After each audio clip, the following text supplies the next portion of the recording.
Good. Yeah. So 3 practices in, not a lot of revelations. I'm sure you guys are going to want all of these like big synopsises on where we're at.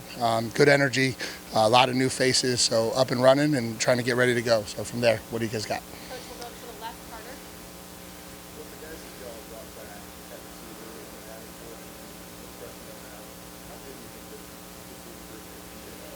Yeah, I think obviously we talked a lot about when we got here the need to upgrade playmakers on offense, and that position group in particular was a group where we felt like we had to do it. And so I think when you're out there now and you see we've got a lot of different body types, we've got a lot of long kids that got great athleticism and speed, we've got guys who can win and separate in the slot. I just think we've built a room that has a lot of dynamic playmakers and a lot of playmaking capability. You know, how good they can be, I don't know. You know, we'll see how we handle practice and summer and all of the things that come along with being a good football player. But I do think there's a lot of athleticism in that room, which is good to see. We'll stay to the left, Olin.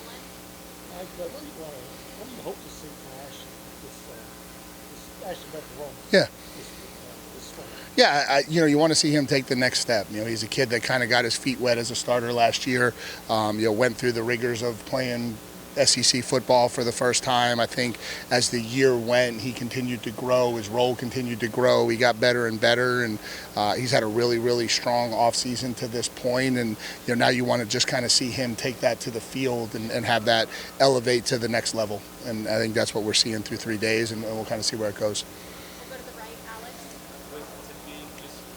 What really drew y'all to him? Just where do you kind of feel like he fits in the puzzle of that secondary group? Yeah, you know, we wanted to get a guy that could come in and compete. At the time we took him, we didn't know what Bryce was going to do, and so you know, we have Miles Davis coming back. Miles is a guy obviously that we have high hopes for, but it was below that. There wasn't a lot other than freshmen and young kids coming in, and so he's an experienced guy. I think he knows how to play the game really well. He's very physical. He's a good tackler. He was a little bit under the weather, so today was his first practice, so it was good to get him out there today, and you know, let's see what he becomes this spring. Stay to the right, Travis. Yeah, you talk about the diversity of wings in the wide receiver room with Isaiah Horn. Have you been able to see him kind of use that size, and it's a welcome addition to Douglas Fuller? Yeah, I mean, not yet. I mean, it's 3 practices. I think the one place it showed up today, we did a perimeter drill, and so now you got a few more big physical outside receivers when we're trying to block. Yeah, it's too early to tell. We'll go to the back, Parker.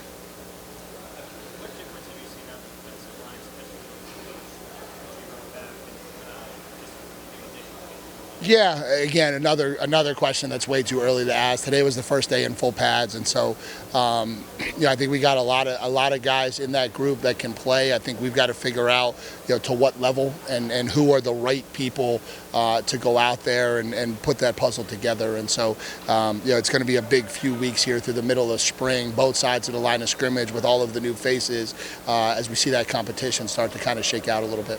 We'll go back over to Alex on the right.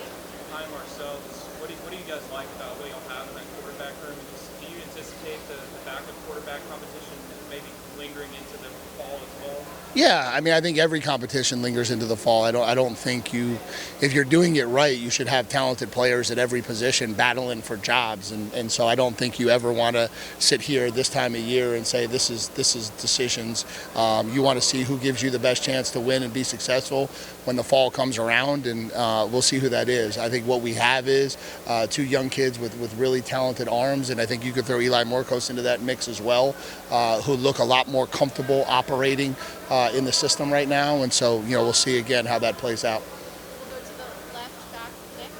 I know you said no big revelations, but just what do you learn when that's going for the first time, and how do you expect to sort of continue to ramp up physicality throughout the spring?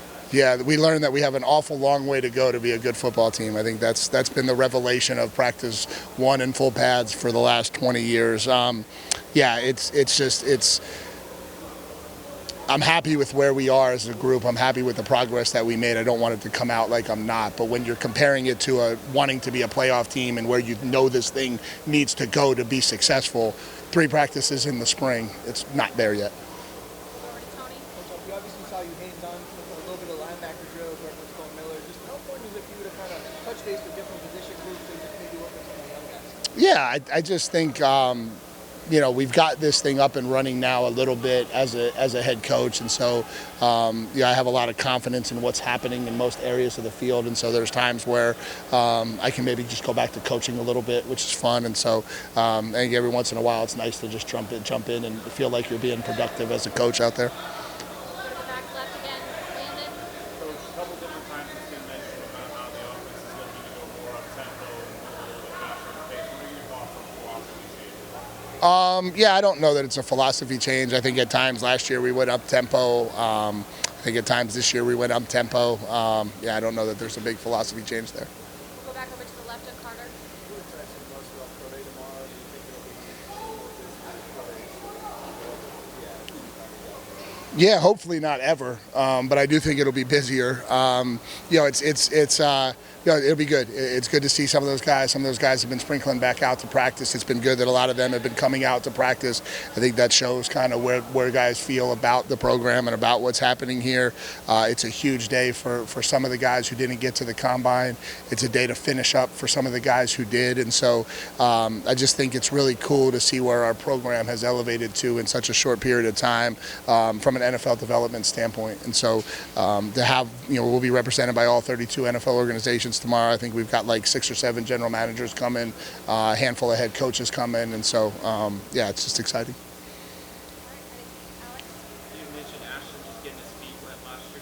What was the biggest growth you saw in his game that he can take this offseason? I just think, Ashton's still maybe just transitioning from being a really athletic, talented player to being a crafty, knowing how to run routes, separate, and get open wide receiver. And I don't know that that's specific to Ashton. I just think that's the natural development of young wide receivers. And so, he's able to do so many things so naturally because of how gifted he is athletically.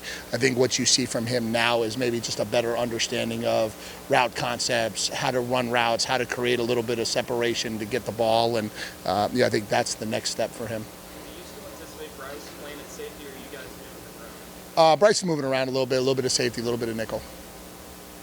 Anything else for Coach? Awesome. Thank you, guys.